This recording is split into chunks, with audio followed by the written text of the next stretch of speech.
వైఎస్ఆర్ కాంగ్రెస్ పార్టీలో కార్యకర్తలకు అధిక ప్రాధాన్యత ఇవ్వడం జరుగుతుందని విశాఖ పశ్చిమ నియోజకవర్గ ఎమ్మెల్యే అభ్యర్థి అడారి ఆనంద్ కుమార్ అన్నారు.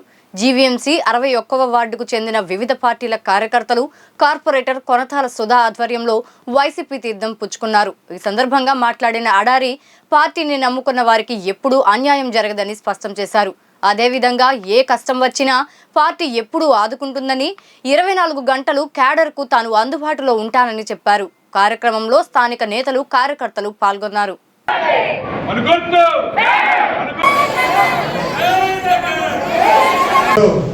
మన ముఖ్య అతిథుల్లో ఒకలైన మన వార్డ్ కార్పొరేటర్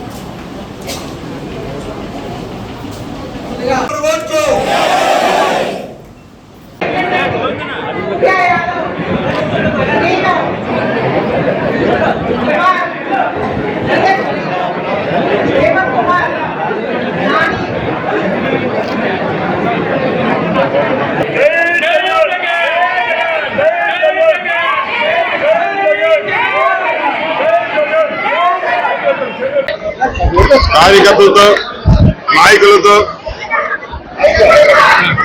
ఈరోజు మీటింగ్ పెట్టడం జరిగింది.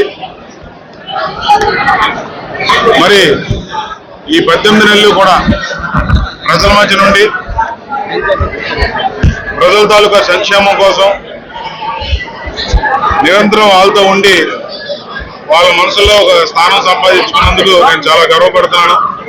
జగన్మోహన్ రెడ్డి గారు చేసిన అభివృద్ధి కార్యక్రమాలు, సంక్షేమ కార్యక్రమాలు ఈరోజు ప్రజల్లో వాళ్ళ గుండెల్లో ఈరోజు ఆయనకి ఒక స్థానం, అంటే ఒక అన్నగా తమ్ముడిగా ఈరోజు ఆయన ఎక్కడికి వెళ్ళినా కూడా ఈరోజు మేము పొద్దున్నైతే డోర్ టు డోర్ ప్రచారం చేయడం జరిగింది. 91వ వార్డులో ఎక్కడికి వెళ్ళినా కూడా ఇంట్లో ఫోటో కూడా చూపిస్తున్నారు. బాబు మాకు చెప్పాల్సిన లేదు, ఇదిగో జగన్మోహన్ రెడ్డి గారిది, అలాగే వాళ్ళ తండ్రి గారి ఫోటో కూడా పెట్టుకొని ఈరోజు వాళ్ళు పూజిస్తున్నారంటే ఏ స్థాయిలో ఈరోజు రాష్ట్రం అంతా కూడా ప్రతి కుటుంబంలోని ఒక దేవుడిలో కొలుస్తున్నారు.